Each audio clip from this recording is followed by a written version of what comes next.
Good evening, children of YouTube. What? Where did that come from? What the crap's going on? Heir of Carthage here. Back on Total War Rome 2, bringing you the second match between Heraclius and Wolf Total War, also known as Wolf of Remus Total War, also known as Blademaster. We will just call him Blademaster for the duration of the video, and he will be playing Greek Heraclius. And in this match, Heraclius takes Rome, and Blademaster takes Mesegete. So if you did not see the first video, I suggest you go watch it now, so that whenever you come to this one, you've got some sense of why we're here to begin with. And what I will do is remind you of the rules. This is a unit ban tournament. Each player is allowed to ban 2 units from the roster of the faction that their opponent picks. And in this match, Blademaster picks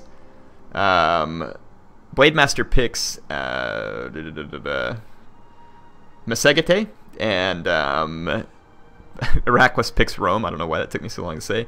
And Blademaster bans from the Romans Balearic slingers and Syrian archers. That's rough. That leaves the Romans with no long-range missile support against the Mesegete.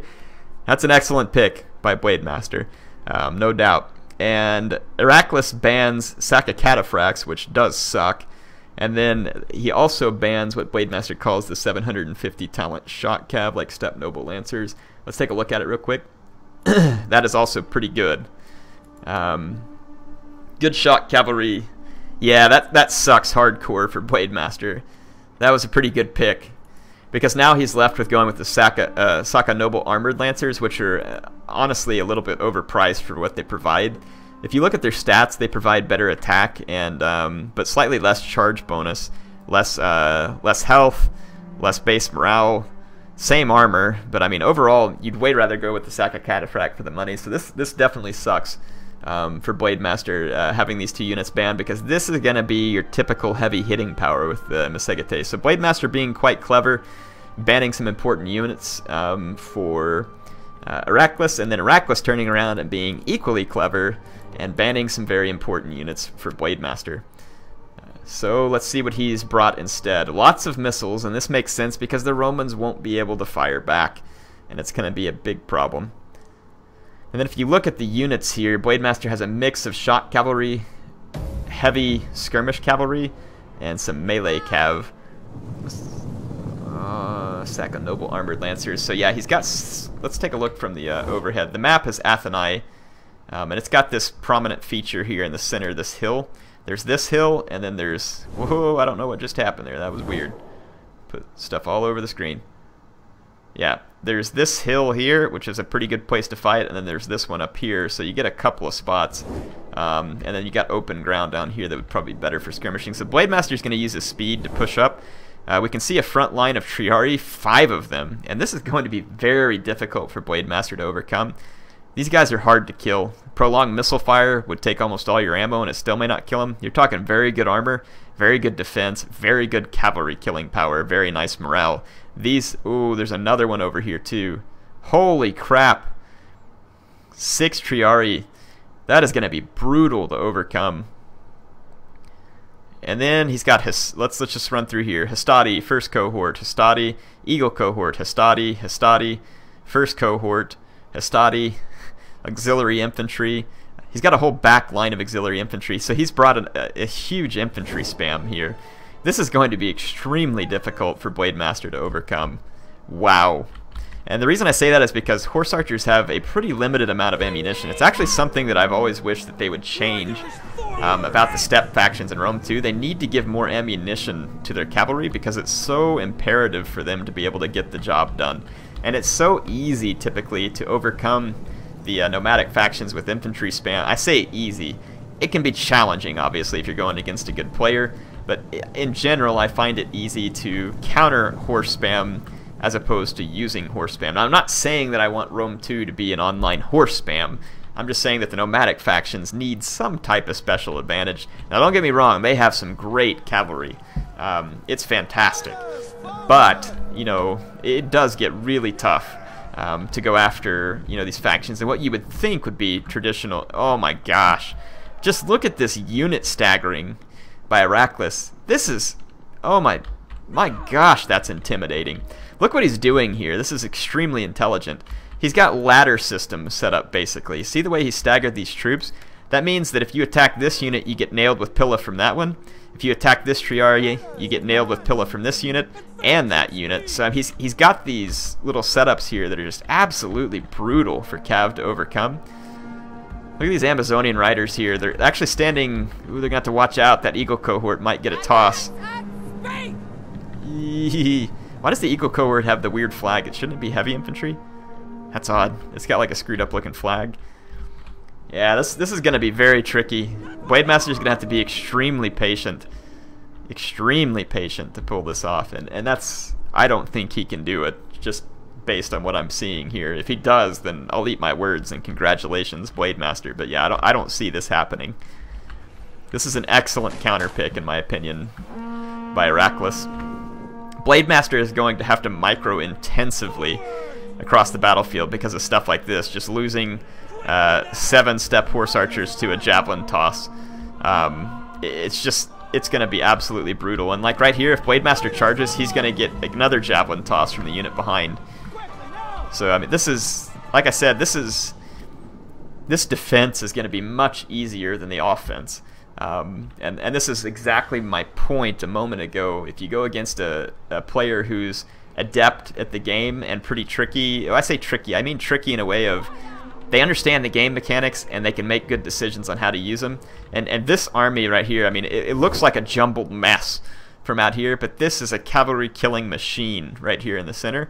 I mean, I'm not going to say it's perfect. There's probably some things that you could do better, I guess. I don't know what they are, but I'm just saying that, I mean, this is a well-oiled cavalry wood chipper here in the center, and Blademaster is going to have to, like I said, be very patient, try to get rear shots into Roman units, and it is still going to be very difficult because all Roman units come with excellent armor, and bows have poor armor-piercing damage in general. And in order to get better armor-piercing damage, Blademaster is going to have to use heavy shot, which is going to reduce his range. Now, good job here crushing the first unit on the charge, and then charging on through to the second unit. These Saka Noble Armored Lancers are going to get a lot of kills, and then he's going to pull out in an attempt to save them from heavy losses. And he'll be pretty successful here in doing this. But again, there's a lot more men that Blademaster needs to kill than he has men to lose. So it's going to be a dangerous scenario for him. And even a great use of that, he traded 10 to 1 there. He got 40 kills for 4 losses. I mean, you might say, oh, that's a great trade. Well, he's got a lot of Romans to kill. Like I said, he's got a lot of Romans to kill. Definitely a good start. Getting a great downhill charge into that first cohort. But, I mean, he's just now surrounded by infantry. But Blademaster's going to come in here. He's going to use the Draco ability, which is going to take away the bonus versus large on these spearmen, or at least reduce it a great deal, so that's great. Bringing in the bodyguard here is going to be a great job by Heraclius. Rallying the troops, trying to keep them from routing. Look at this Triarii, like a beast, man. Takes the charge of a Saka Noble Armored Lancer and only loses 2 men. Those Triarii are beastly. Only 28 kills on this Steppe Lancer, although it's a cheap unit. That's just not going to do the justice that Blademaster needs it to do. And again, this Hastati is a very cheap unit, and the Lancers that Blademaster's forced to use here are either very cheap or very expensive. And it's the expensive ones that are going to cause some trouble. Now, he's getting rear shots, but I mean, again, you can just see that there's two reasons why horse archers, in my opinion, underperform in Rome 2. Now, I'm not saying they're worthless units. They're actually quite good units. But there's reasons why they underperform versus infantry. And I should be specific about that. They underperform versus infantry. And it's because, number one, their ammo is similar in amounts to foot archers. Foot archers in the game actually perform fairly well versus infantry. Well, what's the difference? Foot archers have more men in each unit. You're going to see, what, 90 foot archers in a unit, typically, and there's only 60 in a horse unit. So there's 1/3 less arrows in a horse archer unit, and it's basically the same damage and everything else. So I think that the horse archers ought to at least get a 1/3 boost to their ammo to make up for that, to make them the same as a foot unit. But personally, I would take their ammo even a little bit further than that. It's not all that unrealistic to think of a horseman, you know, getting a couple of I don't know, you could probably sling a couple of quivers over a horse and have 50, 60 arrows on your horse without too much problem. It's not like it'd be a whole lot of weight. I don't know if that's what they actually did, or feasibly, the horse archers could put a bunch of arrows out here, come in and shoot, scoot back, come in and shoot, scoot back, while the heavy cavalry kind of corrals the heavy infantry. Now, I don't expect them to recreate that in a game. I'm just saying, you know, that there's a lot of ways in which horse archers, I think, feasibly could have had a lot of ammo. And some of you might be like, well, Air, for goodness sakes, then we just go to play against nomads and it'd be a constant, like, 40-minute shoot fest until we're dead. Well, quite possibly. That's kind of the way the nomads do business. And I'll tell you what, man, horse archers in Rome 1, those guys, they could give you the business all day long. They were scary. They were great units in Rome 1, and you had to be very careful about them. In fact, they were usually limited to 2 units or less in most rule sets because they were so good. So I don't want them to be overpowered, but I do want the steppe factions to be able to represent their style of warfare well. And Blademaster, to his credit, is doing a great job of doing some very nice shoot, scoot, hit and run type tactics here that are actually doing quite a lot of damage to the Romans. And he's picking units that won't be ready. So, like, look, the second armored lancer is going to come up and over the crest of this hill and just smash this Hastati before they can get their javelins off. Excellent choice of charge by Blademaster, and he is going to devastate that Hastati unit, killing half the men on that charge. So Blademaster, like I said, is doing a great job of forcing Heraclius to react and then trying to take advantage of his reactions. Because Heraclius is going to want to try and kill off as many cavalry as he can every time the cavalry charges in. This charge looks like it got a little bit interrupted, which is going to stink for Blademaster, but it's going to be good for Heraclius. 2 charges coming in here from these Saka Noble Armored Lancers, and they're going to do a lot of damage to the auxiliary infantry. Let's see, Blademaster's general only lost 1 man for 43 kills, so that's a very nice return. Blademaster's doing a great job. He's killed a lot of Romans at this point, considering how little cavalry he's lost up to this point. He's going to do a quick cycle charge, try and finish this Hastati. Heavy shot cavalry, though, can get very tired doing these type of cycle charges, and they're really not that good in prolonged combat. But this is good, too. You see how when Heraclius brings in a group of infantry, Blademaster is going to disrupt that infantry with something else, because he really wants to finish off one pocket at a time in this game. He wants to isolate and destroy. You can't face Romans or any other infantry-heavy faction with the steppe factions in prolonged combat. So you're going to see him hit, run, hit, run, hit, run, and preferably disrupt, hit, and run. That's going to be his goal. And like I said, so far he's doing a very admirable job.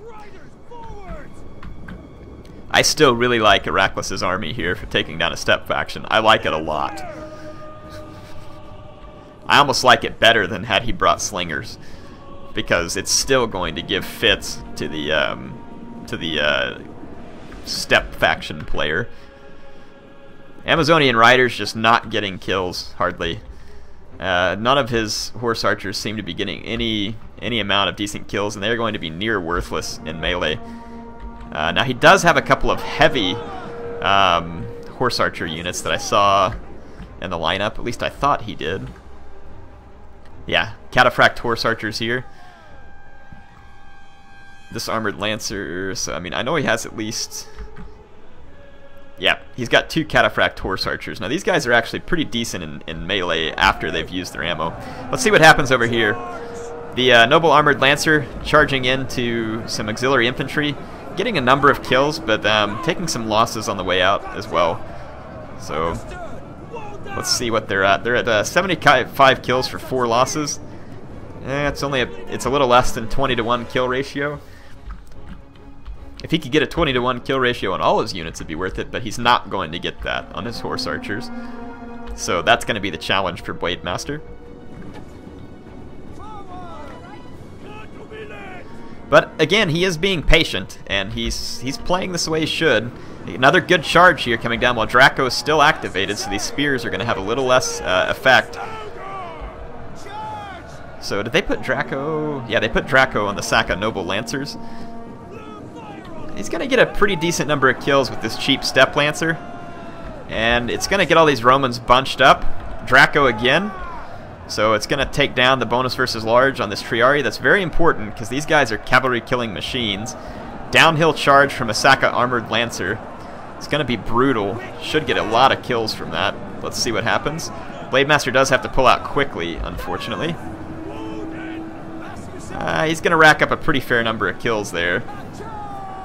7 losses, 120 kills. Not bad. So Blademaster being very patient here, and it's paying off decently, but only getting 133 kills on this Armored Lancer is definitely a bit low for what he needs. Steppe Armored Lancer chasing here, getting a few more kills. It's up to 84. I think that's like a 500 some odd talent unit, so it probably needs just a few more kills to have paid for itself, but Blademaster can't just pay for his units in this battle. He's got to kill way more Romans with his units than the Romans kill of his. This Armored Lancer there, having kind of a slow, odd charge against the Triarii, probably not going to be very effective. So I like Blademaster just pulling out of that real quick. Just cut your losses and get away. Yeah, so if your charges are anything less than stellar, this is going to go south real fast. And see how it kind of hits this Triarii and auxiliary infantry from the side. Great use of Draco, but the side charges don't always work real well in Rome 2 and Attila. Looks like this one, though, is going to pay some decent dividends. Almost think he may should have brought this Lancer around to hit him in the back, and then tried to bring another unit around behind these ones. But, you know, again, it's easier said than done in a battle like this. It's definitely... Yep, there he goes. Disrupting these infantry units while they were on the way over. Great job. While this unit comes in and does even more damage to the Triarii. While the and important to do that damage while Draco is in place. So he's going to lose a lot of bonus versus large. Heraclius will. So again, very patient play. Here comes another Saka Armored Lancer charge. Oh wow, just pitching Romans down the hill. Excellent charge by the General Blademaster, now up to 200 kills for only 11 or 12 losses here. That is an impressive record for his general so far. Excellent work. Here comes a Mercenary Amazonian Rider. This is probably a sacrifice just to keep his general from being pursued, because his general is quite tired. And then here comes another downhill flank charge by Saka Cataphract Horse Archers. This will do pretty good against some of the sword units. Draco's still in effect here, so also very good for the Horse Archers. It's going to minimize the return damage that the Romans can deal them from the spear units. Looks like we're getting a rout on a Hastati out here from the Steppe Armored Lancer. 96 kills. Not bad for that unit. Not versus Roman units, at least. Oh, here comes Blademaster's General again, looking for more blood. He's going to go for it, too. That Hastati is going to get wrecked. The Triarii was not braced either. So the Armored Lancer going to rack up more kills. Blademaster cycling out the cavalry quite nicely. Taking very few losses here. 224 kills. Got another charge here. Cracked Horse Archer versus an Eagle cohort. That's a better target for it than the Triarii, so very nice. Armored Lancer up here. Only 151 kills, but quite a few losses. That's not as ideal as his general's doing right now. Nice little Steppe Armored Lancer charge into the back of that Triarii, setting up a potential rear charge from this direction. So again, Blademaster doing an excellent job of the isolate and destroy tactics that he needs to be using. But Heraclius is playing a numbers game, and it is going to be a very difficult game for Blademaster to win. You may see all the stuff that Blademaster's doing, and he's doing better than I thought he would do. But I would still be placing my money in the bets on Heraclius. He's got 1, 2, 3, 4, 5 Triarii left. And no, I'm not the count from Sesame Street, but yes, I just counted those Triarii. 1 Triarii. Here we go, folks. You know how low Air has stooped when he makes a Sesame Street joke. Alright. Noble Armored Lancers over here are going to die. They're pretty much finished.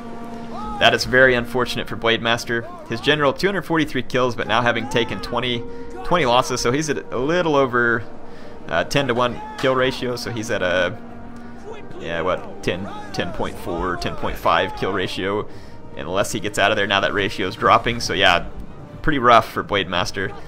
Noble Armored Lancer getting a nice charge here.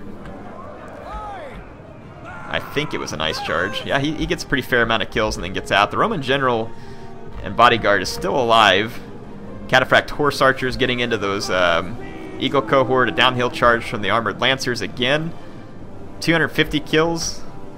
Ooh, I would just get the Lancers away from that Triarii. Blademaster. No! His Armored Lancer getting caught by Triarii. I'm sure Heracles was saying yes, though. Yeah, that's rough. That hurt his armored lancer bad. So Cataphract Horse Archers cycling around for another potential charge, and you can use the impact damage of your cavalry to some very devastating effect in Rome 2, and that's exactly what Blademaster's doing here. He's just using the impact damage from these heavy cavalry, very heavy missile cavalry, and the very heavy is going to give them a great deal of impact damage versus Roman units, especially the ones that are not heavy themselves. But you can see the Triarii are very heavy, and that's something that's going to add to their difficulty to beat. The fact that they are also very heavy, so they don't take as much impact damage as a medium unit would, like these auxiliary spearmen. You can see the effects of the impact damage there. Impact damage, I don't know how long it's been around in Total War, but it has definitely been prevalent in Rome 2 and Attila. So yeah, I don't know how impact damage plays in on the other Total Wars, because I think Rome 2 and Attila were the first ones to use like a health system. Some units in past Total War games would have 2 hit points. Like I know in Rome and Medieval, it was definitely possible for some units to have 2 hit points, like Spartan Hoplites, for instance, or Bull Warriors for Spain. But in Rome 2 and Attila, of course, you have that health system in play, and it kind of changes things, in my opinion. I don't necessarily dislike it, it's just that balancing units can be a little bit tricky. Lots of charges coming in from Blademaster. He's got Draco popped all over the place, which is taking away the bonus versus large of the Triarii, and really exacerbating the damage that the charges of Blademaster are bringing. He's got a Saka Noble Armored Lancer here that's just being kept in reserve back here in the woods. This is actually a really excellent move on the part of Blademaster, if he's done it on purpose. And even if he didn't do it on purpose, it's potentially an excellent move. If I were him, I would go ahead and activate that unit. Just keep my general alive if he hasn't died already. In fact, if I were him, I'd be very careful with my general. I don't know if his general is alive. Yep, he's activated that unit. This is a great time to activate it. This game is potentially winnable for Blademaster, though I think that if I were Heracles at this point, I would just make a little square with each Triarii unit. I'd kind of like make a square of squares right here, and I don't think that there's a way Blademaster could win, because they would have no attacked in the rear penalty, and their morale goes way up, and he's basically out of ammunition. So I don't think that the... yeah, there's a little ammunition left on these mercenary Amazonian riders, but it's not going to last for too long. So here's that full, fresh unit of Saka Noble Armored Lancers. Blademaster needs to be careful with them and use them extremely wisely. Yeah, these Triarii here, 95 armor, folks. 95 armor, and 65 health is also very good. Got the Roman general dropping some rally here. He's getting shot by the Amazonian riders. I think Blademaster's hoping to kill the Roman general and then use that morale shock. I still think that he should just put his Triarii in square formation, and I think they would be unbeatable for what Blademaster has left here. His Amazonian riders apparently have some ammo left, and they're going to shoot into the flank of this Triarii. Almost looked like he's trying to get... yeah, he's trying to use Flaming Shot to drop their morale. But the morale is still going to be excellent on the Triarii. He's going to charge through here, knocking the Triarii over, and then going for a rear charge, but that rear charge is uphill. We'll see how well it works. Draco's being popped all around, so the Triarii's effect is going to be reduced. Getting a lot of kills on this Armored Lancer. Over 40 kills, over 50 kills, well, almost 50 kills without a loss. It got nearly 50 kills on that first charge. It's going to get kind of trapped here inside some of the enemy infantry, but Blademaster's trying to use their mass to get them free. Though the Massagetei general just died, and these Armored Lancers are now going to have to just pull out, and it's going to be very difficult for them to do so. They're going to take some losses, so he's going to throw in the Saka Cataphract Horse Archers from the other direction. The Romans are starting to feel the morale effects of this fight. If these Amazonian riders have any flaming arrows left, they need to continue to shoot them at this point. I don't think they have any left, which is unfortunate for Blademaster. He's desperately cycling his sack of Lancers in and out. And these Horse Archers he's going to cycle out as well, and he's going to even throw in these Amazonian Riders, which are going to be kind of like a sack of feathers bursting upon a rock wall. They're not going to do much to Triarii. You can see that their impact is pretty much in the negative. They end up getting cut down by the Triarii on the charge. Using, again, the Cataphract Horse Archers, and you can see just hit, charge, retreat, hit, charge, retreat. Very, very nice job by Blademaster. It's the only thing keeping his hopes alive, and he is looking pretty close to getting into a victory here. He is definitely within grasp of a victory, but if this balance bar down here in the bottom left goes much lower, Blademaster's troops are going to suffer from the dismayed by number of enemies kind of thing, or army losses, whatever you want to call it, and he is very close to being in that position. He's only got 41 armored lancers here and a mercenary Amazonian rider, so this is definitely looking favorable for Heraclius at this point. Even downhill, these very light horse units are just going to die on the charge against these very heavy Triarii. Blademaster needs to circle up to the top of the hill and try and come down against the Triarii, but again, if they just go into square formation, sit on the top of the hill, like get into these woods, go into square formation, there would be very little that Blademaster could do in return. Fortunately for him, though, enough Romans have routed to where he's not going to get that army losses penalty to his morale, which would probably cause his noble armored lancers to chain rout. I like what Heraclius is doing here. He's just going to chase the horsemen some, and Blademaster's horsemen are getting more and more tired, and they're going to suffer penalties because of that. Let's see what happens. This is in the woods. It's going to slow down the charge of Blademaster's cav as well, so again, this is really not where Blademaster is going to want to be, but I doubt that Heraclius is going to be so kind to come out here and place his men on this beautiful killing field that we see out here. Oh, look at the corpses and the carrying birds. Carrion birds, not carrying birds. I think I said that wrong. No square formations at all, though, from Heraclius. This is very surprising. We got these Triarii, even though most of their army is dead, they're still cheering, hey, at least I get to go home, maybe, despite the fact that everybody else died. And these guys with the sweet ram horns on their cavalry. It's too bad they didn't put like a little fake unicorn horn on it, you know, just for effect. We're riding magical unicorns into battle. So it looks like they're just resting their troops. And this is amicable for both players because the Triarii are also very tired from chasing cavalry, so I don't think Heraclius is going to be upset at resting his own troops. We can see there's 2 minutes left in the battle, so I am going to fast forward through some of this. Oh, here we go. The Lancers are pretty much rested. The Triarii are in a column formation, which is actually going to protect them from the charge pretty nicely, I think. It's going to be a hit and run for Blademaster, non-stop hit and runs. At this point, you can see he's going to rack up some kills from the impacts, and then he's going to hope to get away and rinse and repeat, using the Draco ability to keep the Romans' defense, or yeah, I wouldn't say their defense, their attack versus horses much lower, which is honestly very good most of the time. Very close battle here. We've got one wavering Triarii down to 6 men, but still fighting at 6 men.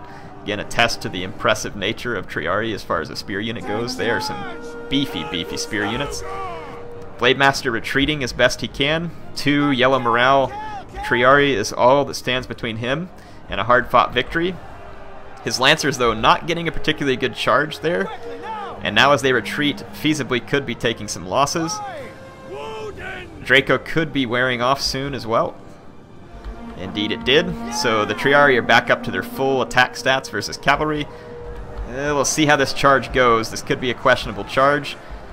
Yeah, it didn't knock over a whole lot of Triarii. So at this point I think it's over for Blademaster. If he tries to retreat one more time, his men are going to die. Very admirable game by Blademaster, in my opinion. Very admirable.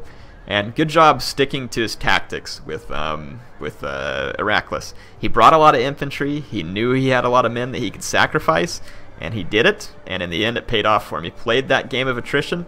And even though, in my mind, Blademaster did a beautiful job of doing what step players need to do to win, he still was not able to pull it off. So even though he got some very impressive kills on these Cataphract Horse Archers, very nice kills on his general, this Armored Lancer did very well. The others just kind of did okay. Now this Step Armored Lancer definitely paid for itself, in my mind. Because it's a pretty cheap unit.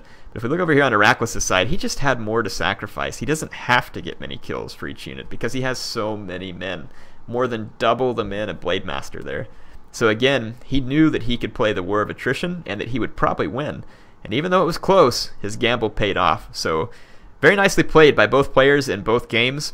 Make sure to go check this out too on Blademaster's channel. I will try to provide you a link for it. Very much thank him for sending the replays. And of course, I get some of you that send me replays from time to time. Sometimes I get them up, sometimes I do not. Of course, I love to show you my own battles, not because it's like, ooh, look at me, I'm so good at battles. No, I just, I like to play it because you all probably enjoy seeing the guy who runs the channel play the game.